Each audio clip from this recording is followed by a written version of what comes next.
आप लोग को कैसा लगा? आज तक तो आप हमें लोगों ने तो बहुत अवार्ड शो कवर किए हैं, लेकिन ऐसा अवार्ड शो भारत सरकार के लोगों वाला आपने कवर किया क्या? बहुत मज़ा आया।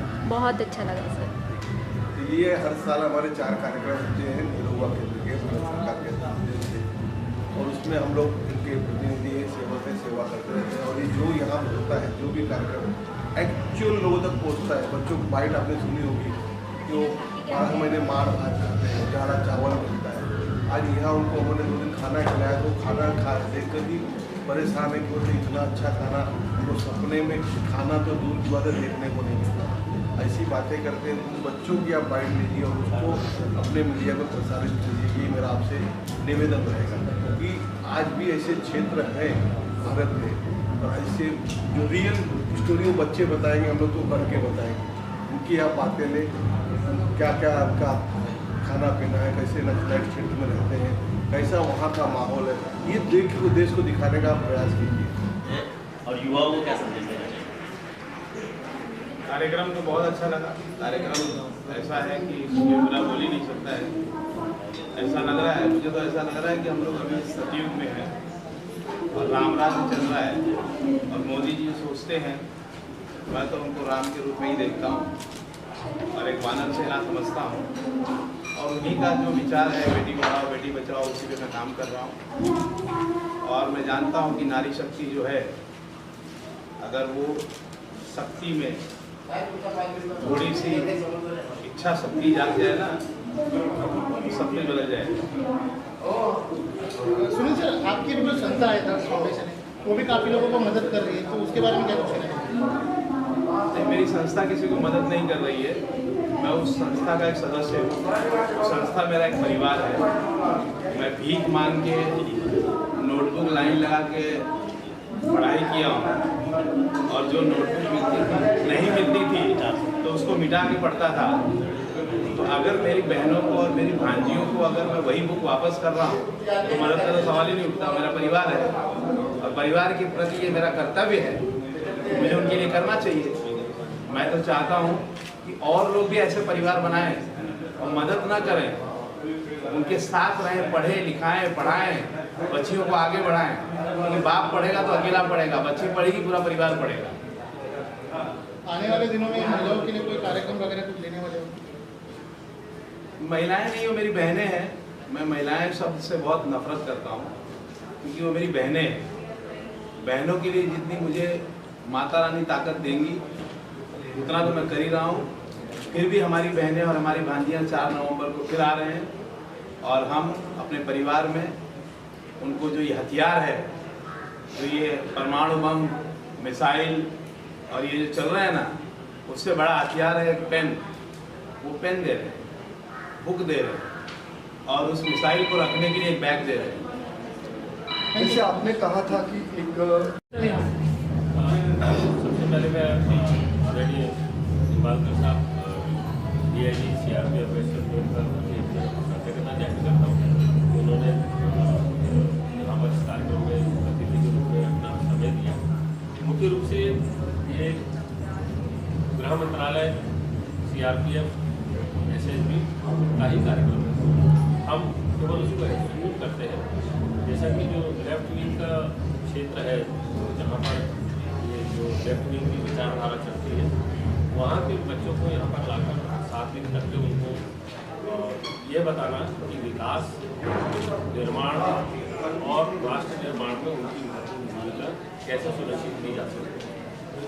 क्योंकि ये बहुत दूरस्थ क्षेत्र के युवा साथी हैं जो विकास से दूर रहकर लेफ्ट विंग की तरफ जाने की कोशिश करते हैं। उनको धारा में जोड़ने के लिए सरकार ये मदद कर रही है, और इसमें बहुत सफलता मिल रही है। पहले महाराष्ट्र में एक कार्यक्रम हुआ करता था, पर अब 3 कार्यक्रम और मुंबई को मिला के 4 कार्यक्रम सरकार ने किए।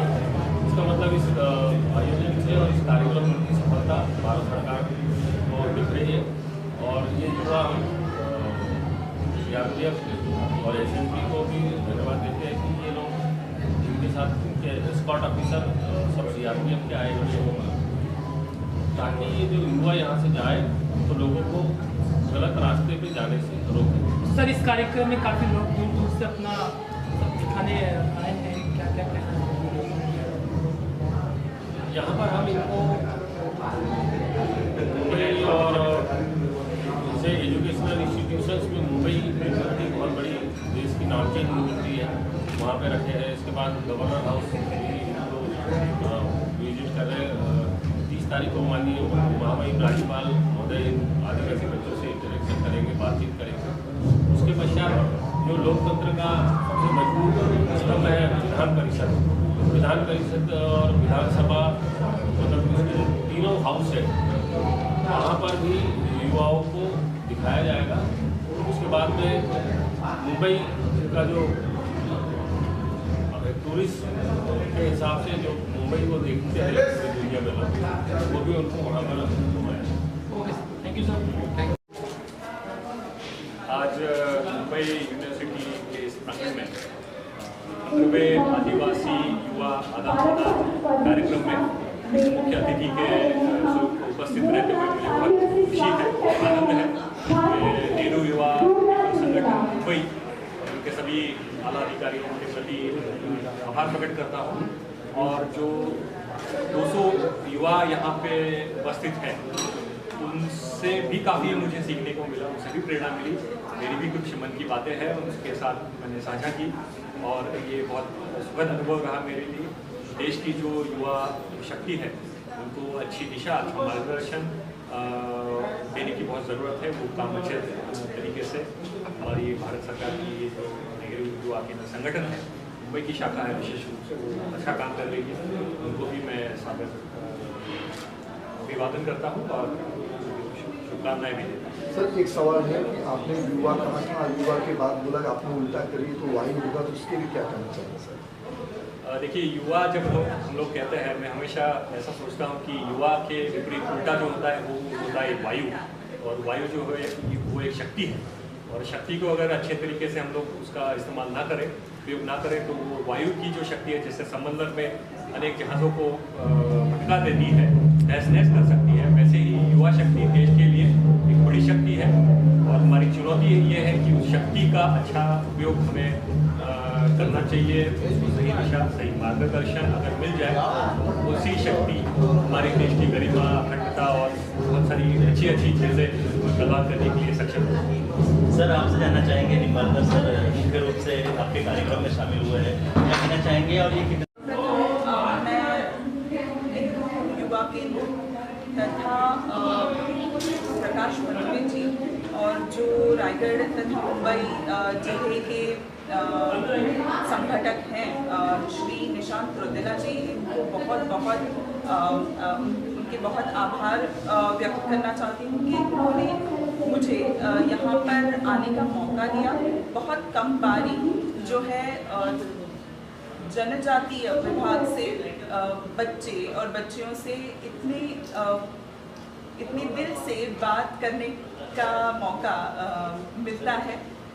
बहुत सारे जिन्हों से पूरे भारत से जो युवा यहाँ पर एकत्रित हुए हैं, जैसे फूलों का गुलदस्ता नहीं होता, वैसे पूरा सभागृह जो है वो बहुत सुंदर और साथ ही में एक युवा शक्ति से प्रेरित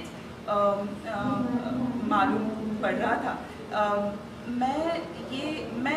मैं आर्मी से हूँ, मैं बॉर्डर इलाके में बॉर्डर जो हमारे सीमावर्ती क्षेत्र हैं वहाँ पर रह चुकी हूँ।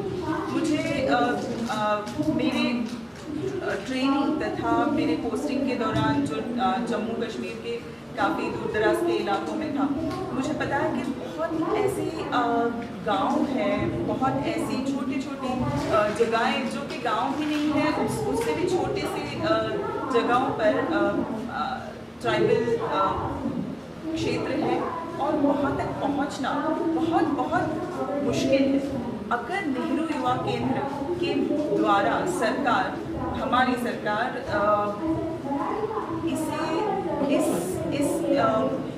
इस मुकाम तक पहुंच पा रही है कि इन छोटे क्षेत्रों में से लड़के और लड़कियां बाहर आकर के एक संघ की शक्ति के साथ में एकत्रित होकर के कुछ नया सीख रहे हैं, कुछ नया कर पा रहे हैं, एक नई जीवन शैली जो कि ज़्यादा स्वस्थ जीवन शैली हम कह सकते हैं। ट्राइबल या जनजातीय क्षेत्रों में हम अगर जाएं तो हम उनकी जो जीवन शैली है उन्हें तोड़ मरोड़ कर कोई नई जीवन शैली अगर हम उन्हें देते हैं तो वो कभी भी अपनाते नहीं।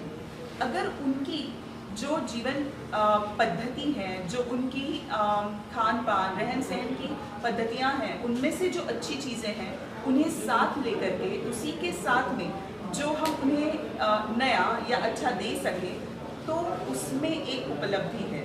और नेहरू युवा केंद्र का जो मैंने कार्यक्रम देखा, इस पूरे कार्यक्रम के दौरान बच्चों को अच्छा खाना, जैसे कि पौष्टिक खाना, जैसे मिलेट्स हो गया, मिलेट्स माने श्री अन्न हम जिसे कहते हैं, श्री अन्न, और जो कि हमारी धरती पर अच्छे तरीके से उपजता है, जो यहाँ पर उपजता है, जो जंगलों में उपजता है, वो बच्चों को किस तरीके से खाना है, बस किस तरीके से पकाना है, इतना भी अगर पता चल जाए, दिन में 4 बारी खाना खाना ज़रूरी है और किस तरीके से खाना है, स्वच्छता के नियम हैं, शारीरिक व्यायाम। हम सोचते हैं कि ट्राइबल यूथ हैं तो इनका तो एक्सरसाइज का तो कोई ज़रूरत नहीं, पर ऐसा नहीं है। आज के दौर में ट्राइबल्स में जो है नॉन कम्युनिकेबल डिजीज़ेस, मैं डॉक्टर हूँ तो मैं इस बारे में भी बताना चाहती हूँ कि ना कि सिर्फ कम्युनिकेबल डिजीज़ेस जैसे कि मलेरिया, बल्कि नॉन कम्युनिकेबल डिजीज़ेस जैसे हाइपरटेंशन,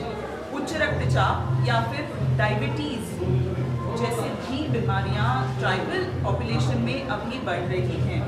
और जो हमारा यूथ है, हमारे जो युवा हैं, अगर युवा इस फैक्ट से अगर उनमें अगर अवेयरनेस हम क्रिएट नहीं करते तो जैसे हम सभी जानते हैं कि हमारा देश जो यंग नेशन माना जाता है, भारत देश में सबसे ज़्यादा युवा शक्ति मानी जाती है, तो युवा कहीं इन नॉन कम्युनिकेबल डिजीज़ेस के तो शिकार नहीं हो जाए।